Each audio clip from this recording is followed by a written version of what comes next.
विज्ञान को समझने के लिए सबसे जरूरी चीज ऑब्जर्वेशन है।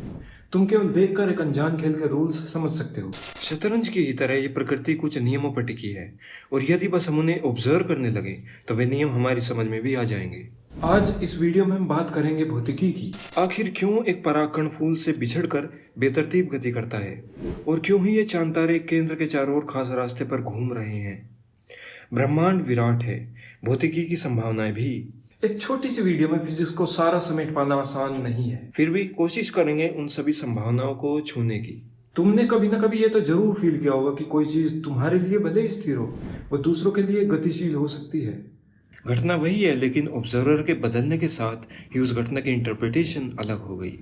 पर भौतिकी के नियमों को तो सभी ऑब्जर्वर्स के लिए एक जैसा होना चाहिए। हाँ, वो हैं। उन अलग इंटरप्रिटेशंस को साथ में लाने का काम करती है रिलेटिविटी।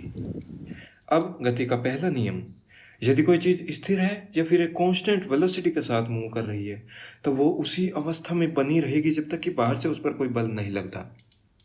ऐसा स्वाभाविक ही है, कोई भी चीज अपने पहले जैसी स्थिति में बने रहना चाहेगी। हाँ, एक एक्सटर्नल फोर्स उसमें जरूर बदलाव पैदा करता है। एक ऑब्जेक्ट की स्टेट ऑफ मोशन उसके लीनियर मोमेंटम से व्यक्त होती है, जिसमें थोड़ा सा भी बदलाव उस पर लग रहे फोर्स की ओर इशारा करता है। यह है गति का दूसरा नियम। बाहर से लगने वाला फोर्स सिस्टम को एक्सेलरेट करता है, F=ma। इससे यह भी साफ है, यदि वो एक्सटर्नल फोर्स 0 हो जाए फिर लीनियर मोमेंटम में भी कोई बदलाव नहीं होगा। इसी कंजर्वेशन लॉ से जुड़ा हुआ है गति का तीसरा नियम, एक्शन=रिएक्शन। भौतिकी के नियमों के साथ एक कमाल की बात है उनका यूनिवर्सल होना। जैसा हमारे आसपास वो काम कर रहे हैं, ठीक वैसे ही वो यूनिवर्स में कहीं भी काम करेंगे।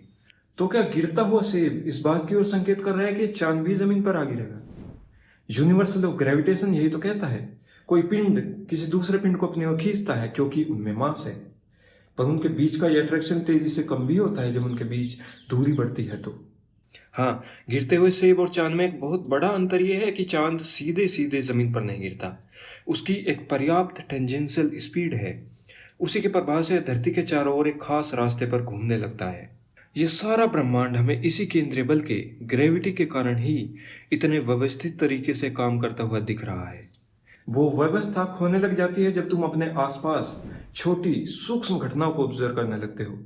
एक छोटा सा परागकण फूल से अलग होकर सीधी रेखा या पहले से तय एक रास्ते से नहीं चलता। उसकी गति, उसका मोशन पूरी तरह से रैंडम होता है। बड़ी सी गेंद को जब बहुत सारे लोग चारों ओर से धकेलने की कोशिश करते हैं, कभी वो इधर जाती है कभी उधर, एक तय रास्ते से तो नहीं चलती। उसकी चाल आड़ी टेढ़ी होती है अनइक्वल फोर्सेस की वजह से। यही उस छोटे से परागकण के साथ भी हो रहा है। उसकी टक्कर लगातार असंख्य सूक्ष्म कणों से होती है। ये वही सूक्ष्म कण है जिसके मेल से पदार्थ बनता है। वो अविभाज्य है, अविनाशी है, वो अणु है। यहाँ अणुओं के बीच भी गुरुत्वाकर्षण होता है, पर अपने कमजोर स्वभाव के कारण उन्हें एकजुट नहीं कर सकता। एटम का मास सन की या अर्थ की इवन इसकी तुलना में बहुत कम है, तभी तो एटम्स के बीच ग्रेविटी का असर इतना फीका है। फिर कौन सी शक्ति पदार्थ को बांधे रखती है? जिन फंडामेंटल पार्टिकल से एटम बना है उनकी एक प्रॉपर्टी है मास, उनकी एक और प्रॉपर्टी है चार्ज। मास एक ही होता है, चार्ज दो होते हैं, प्लस और माइनस, और हर चार्ज दूसरे किसी चार्ज पर बल लगाता है। अपोजिट खींचते हैं, सिमिलर एक दूसरे को दूर धकेलते हैं। ये बल इलेक्ट्रोस्टैटिक फोर्स ग्रेविटी से कई गुना ज्यादा शक्तिशाली है। संयोग से एटम के पास जितना चार्ज पॉजिटिव है उतना ही नेगेटिव भी है। जब वे पदार्थ के अंदर एकजुट होते हैं तो मैटर इलेक्ट्रिकली न्यूट्रल हो जाता है। आखिर एक चार्ज को कैसे पता चलता है कि दूर एक चार्ज उसे अपनी ओर खींचना चाहता है? यह इंफॉर्मेशन इलेक्ट्रोमैग्नेटिक फील्ड्स की फॉर्म में यहां से वहां जाती है। इन चार इक्वेशंस को देखो, प्रकृति के बहुत से रहस्य इनमें छिपे हुए हैं। हर चार्ज का अपना एक इलेक्ट्रिक फील्ड होता है और मूविंग चार्जेस से मैग्नेटिक फील्ड्स पैदा होते हैं। इन फील्ड्स में कुछ हलचल, थोड़ा कंपन पानी में उठी तरंगों की तरह आकाश में गति कर सकते हैं, वो भी लाइट की स्पीड से। लाइट खुद भी तो एक इलेक्ट्रोमैग्नेटिक वेव है। आखिर लाइट की स्पीड है कितनी? 299,792,458 मीटर्स पर सेकेंड, लगभग 3 लाख किलोमीटर प्रति सेकेंड। यही एग्जैक्ट नंबर हमें इन दो फंडामेंटल कॉन्स्टेंट्स से मिलता है। C=1/√ε0 times μ0।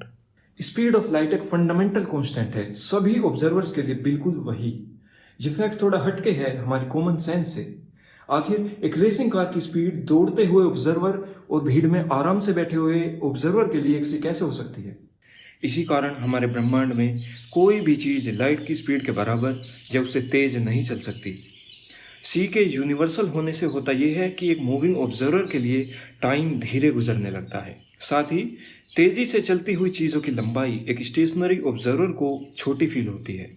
दृष्टा और दृश्य के बीच का रिलेटिव मोशन स्पेस और टाइम की प्रॉपर्टीज को भी बदल देता है। तारों के अंदर छोटे एटम्स के न्यूक्लियाई जुड़कर नए बड़े एटम्स फॉर्म करते हैं। इससे ऊर्जा निकलती है। मास और एनर्जी दरअसल एक ही चीज की दो अलग मैनिफेस्टेशंस हैं। मास को एनर्जी और एनर्जी को मास में बदला जा सकता है। एक सिंपल इक्वेशन इन्हें आपस में जोड़ती है, E=mc²। एक छोटा सा मास असीम ऊर्जा को अपने में समेटे हुए है। खैर, प्रकाश के जगत से निकलकर फिर लौट आते हैं अपने आसपास। यहाँ सब कुछ इतना जुड़ा हुआ है कि परिस्थिति में मामूली सा बदलाव बिल्कुल अलग ही परिणाम दे सकता है। पदार्थ के अंदर एक पार्टिकल की स्टेट कई चीजों पर निर्भर करती है, उसकी एनर्जी, उसकी पोजीशन, मोमेंटम, और ऐसे अरबों पार्टिकल्स वहां हैं जो एक दूसरे से टकराते हैं, उनसे इंटरेक्ट करते हैं। ए कंप्लीट केओस। इसलिए हर एक के मोशन को परखना हमारे लिए मुश्किल है। हाँ, पर चीजों का ऑब्जर्व बिहेवियर उनकी माइक्रोस्कोपिक प्रॉपर्टीज से ही रिफ्लेक्ट होता है, जैसे कोई प्रोसेस स्पॉन्टेनियस होगी कि नहीं। पानी में रंग डालकर घुमाने से वो उसमें घुल तो जाता है, पर वापिस उससे अलग नहीं हो सकता। दरअसल इस बात की संभावना नेचुरली बहुत ज्यादा है कि कलर के पार्टिकल्स पानी के अंदर अलग अलग रहें, बजाय इसके कि वो क्लम्प्ड अप रहें एक साथ। एक सिस्टम किसी खास अवस्था में खुद को कितने तरीके से अरेंज कर सकता है, इससे उसकी एंट्रोपी तय होती है, और ये हमेशा बढ़ती है। सिस्टम हमेशा लेस प्रोबेबल स्टेट से मोस्ट प्रोबेबल स्टेट की ओर गति करता है। इसीलिए सभी नेचुरल प्रोसेसेस इरिवर्सिबल है। गर्म चाय का कप धीरे धीरे ठंडा हो जाता है क्योंकि उसकी मोस्ट प्रोबेबल स्टेट वही है। एक और बात, फिजिकल प्रोसेसेस हमेशा लीस्ट रेजिस्टेंट पाथ को ही फॉलो करती है। पानी ढलान पर बहता है, पर उस रास्ते से जहां एक्शन कम से कम हो। लीस्ट एक्शन उस पराखंड के इधर उधर चलने से लेकर चांतारों के केंद्र के चारों ओर घूमने तक सब कहीं है। खुद लाइट रेज ट्रेवल करने के लिए सबसे छोटा रास्ता चुनती है। और एटम के अंदर वहां क्या होता है? एक एटम का 99.99% हिस्सा तो खाली ही है। बचे हुए 0.01% में उसका न्यूक्लियस है, जिसमें दो तरह के सब एटॉमिक पार्टिकल्स होते हैं, न्यूट्रॉन्स और प्रोटॉन्स। उसका लगभग सारा मास वहीं केंद्रित है। एक तीसरा पार्टिकल जिसका मास बहुत कम है, इलेक्ट्रॉन, उस खाली हिस्से को घेरे हुए रहता है। इलेक्ट्रॉन का बिहेवियर साधारण पार्टिकल से अलग है, वो थोड़ा अजीब है। जैसे ग्रह सूर्य के चारों ओर घूमते हैं, वैसा वो नहीं है। एक ही समय पर एटम के अंदर वो यहाँ और यहाँ सब जगह मौजूद होता है। वो तो जब आप उसकी पोजीशन को मेजर करते हैं तब वो किसी एक जगह ऐसे पार्टिकल खुद को मैनिफेस्ट करता है। शाई एक वेव फंक्शन है।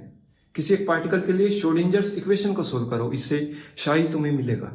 ये वेव फंक्शन उस पार्टिकल के किसी एक क्वांटम स्टेट में होने की प्रोबेबिलिटी तय करता है। जैसे हाइड्रोजन एटम में इलेक्ट्रॉन के 0.529 एंगस्ट्रॉम के रेडियस पर होने की संभावना बहुत ज़्यादा है।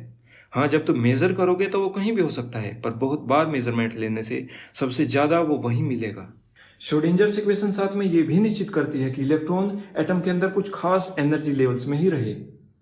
जैसे कसकर एक रस्सी बांध लो, जब तुम उसमें कंपन पैदा करोगे कुछ पर्टिकुलर वेवलेंथ ही उसमें पैदा होगी।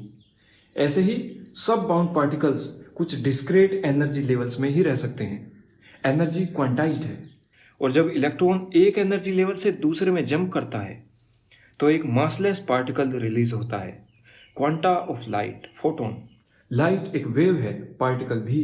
क्वांटम मैकेनिक्स का एक और पहलू यह है कि कुछ चीज़ों को साइमल्टेनियसली मेजर नहीं किया जा सकता, जैसे पोजीशन और मोमेंटम। किसी एक को जितना प्रिसाइजली तुम मेजर करोगे, दूसरे का मेजरमेंट उतना ही अनसर्टेन होगा। अब प्रोटॉन्स और न्यूट्रॉन्स भी कुछ और एलिमेंट्री पार्टिकल से बने हैं। दो अप क्वार्क और एक डाउन क्वार्क से प्रोटॉन, एक अप क्वार्क और दो डाउन क्वार्क से न्यूट्रॉन।